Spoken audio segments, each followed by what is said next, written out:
윤석열 대통령과 한동훈 국민의힘 대표가 어제 용산 대통령실에서 약 81분간 면담한 것과 관련한 후폭풍이 이어지고 있습니다. 각 언론사별로 경쟁적으로 이 자리에서 있었던 대화 내용이 산발적으로 보도되고 있고, 이에 지지층들은 윤석열 대통령 쪽과 한동훈 대표 쪽 이렇게 둘로 딱 갈라져 격한 대립을 하는 양상으로까지 번지고 있습니다. 이렇게 된 게 윤석열 대통령 잘못인지 한동훈 대표의 잘못인지 시시비비를 가리는 것 자체가 보수 계멸의 길을 스스로 걷는 것 같아 마음이 참 무거운데요. 하지만 시시비비는 분명히 가려야겠죠. 어제 윤석열 대통령과 한동훈 대표의 면담에 대한 논평 잠시 후 바로 시작합니다.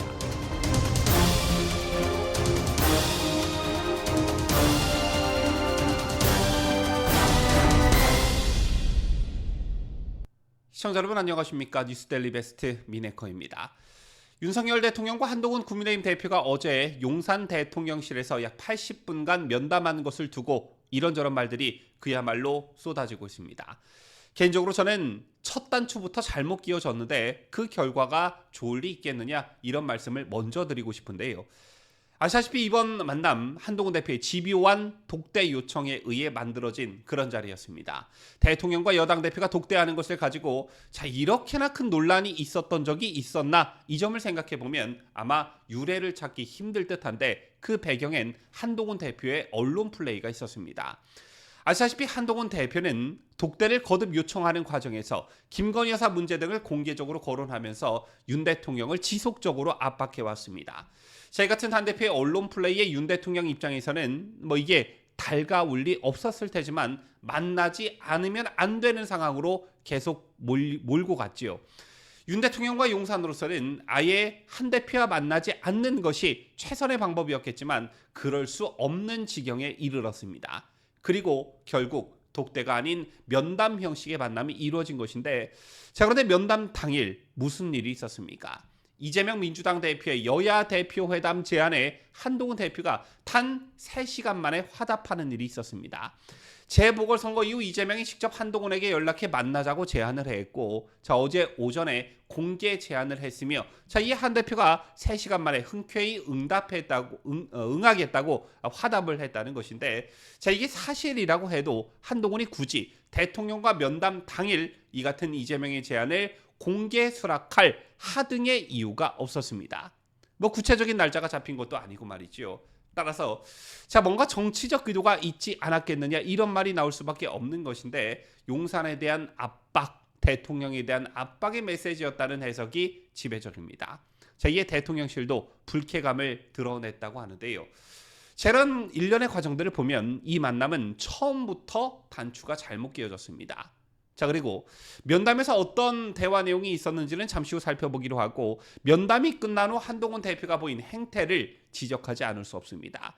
오늘 중앙일보의 단독 보도를 보면 윤 대통령이 좋게 브리핑해달라는 당부를 했음에도 불구하고 한 대표는 곧장 집으로 갔다고 합니다. 그리고 하루가 지난 오늘 오전 일정을 다 취소하고 숙고 중이라는 그런 뉴스가 있었는데요. 당초 국민의힘에서는 한 대표가 직접 회동 결과를 브리핑하는 방안을 검토했다고 합니다. 이것을 감안해 이날 회동에서 윤 대통령은 한 대표에게 좋은 시간이었다, 유익한 만남이었다라고 좋게 브리핑을 해달라는 취지로 당부했다고 하는데요. 하지만 회동이 끝난 뒤 한 대표는 직접 브리핑하지 않은 채 박정하 당대표 비서실장에게 회동 상황을 설명하고 자리를 떠났고, 박 실장이 국회로 이동해 대신 브리핑했습니다. 그런데 한 대표가 박 실장에게 어떻게 얘기를 전했는지는 모르겠으나 박 실장의 브리핑은 그야말로 허술하기 짝이 없었습니다.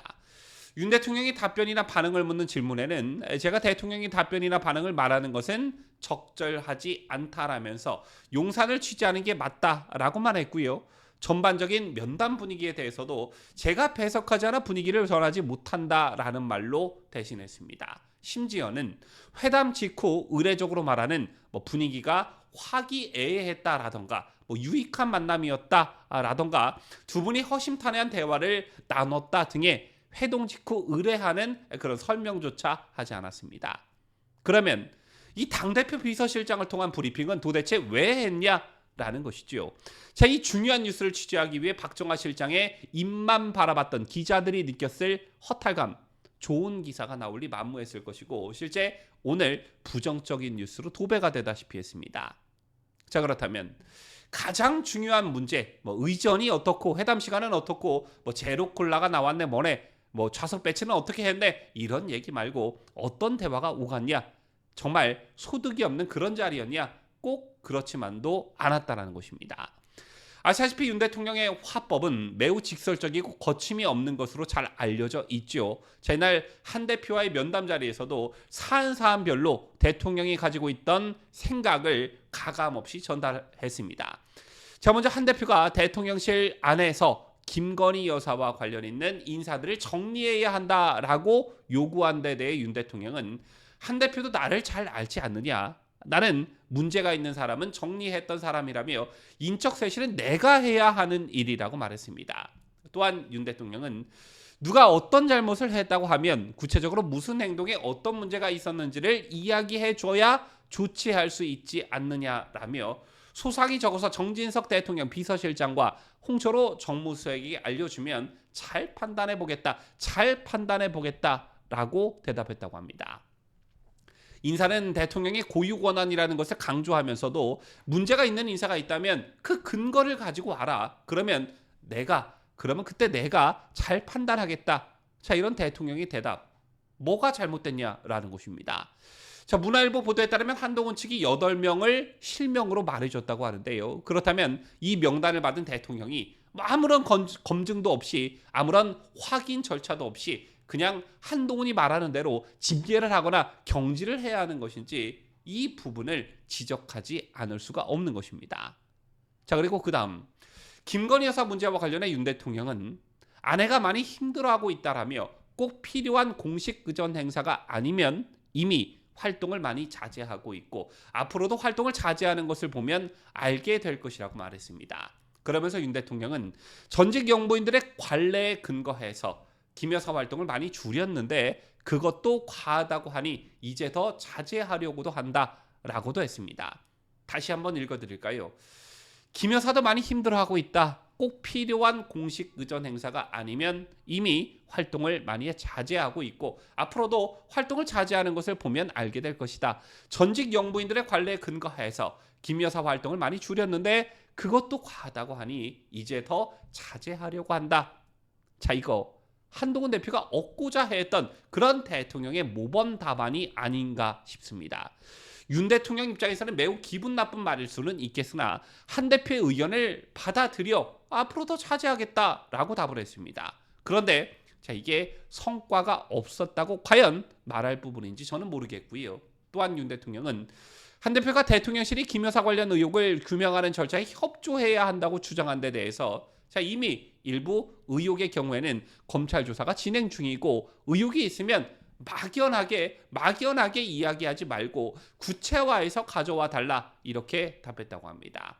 의혹을 수사하려면 객관적인 혐의나 단서가 있어야지 단순 의혹 제기만으로 되는 것은 아니지 않느냐. 문제가 있으면 수사받고 조치하면 되는 것이라고 말하면서 너 나와 같이 오래 같이 일을 해봐서 알지만 나와 내 가족이 무슨 문제가 있을 때 편하게 빠져나오려고 한 적이 있느냐며 장모가 감옥에 간 사실까지 언급했다고 합니다. 그러면서 윤 대통령은 검찰총장 때도 가족 문제에 대해서는 멀리하고 변호사를 써서 해결하라고 했을 정도다라고까지 말했다고 하는데요. 제 같은 답변의 연장선상에서 윤 대통령은 또 한 대표에게 어처구니 없는 의혹에 대해서는 대응을 제대로 하고 싶어도 대통령실이 계속 싸우는 게 맞느냐라는 얘기가 있다라며 대통령실이 입장을 내면 당에서도 함께 같이 싸워주면 좋겠다. 야당이 말도 안 되는 공격을 하면 당도 적극적으로 대통령실과 같이 야당을 역으로 공격해주면 좋겠다라고도 당부했다고 합니다.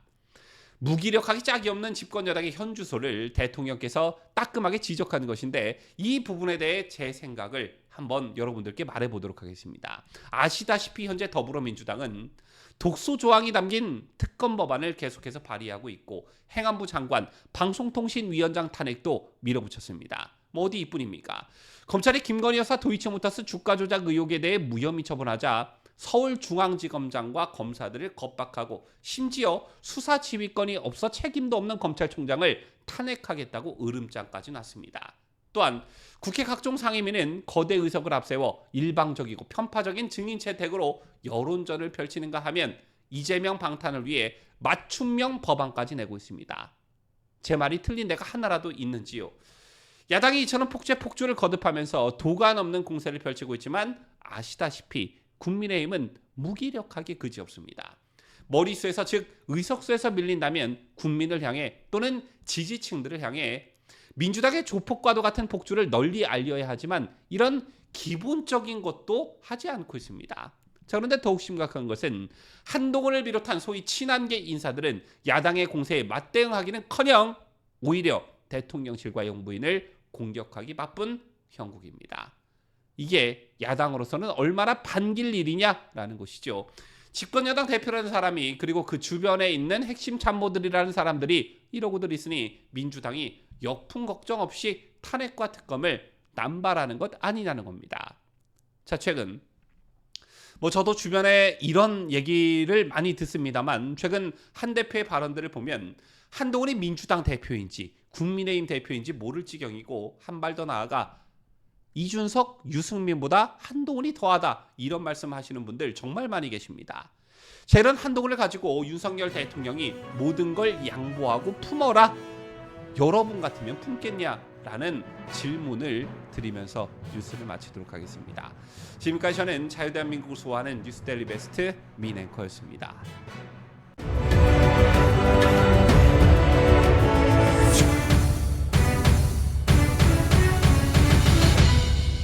함께해요. 뉴스데일리 베스트.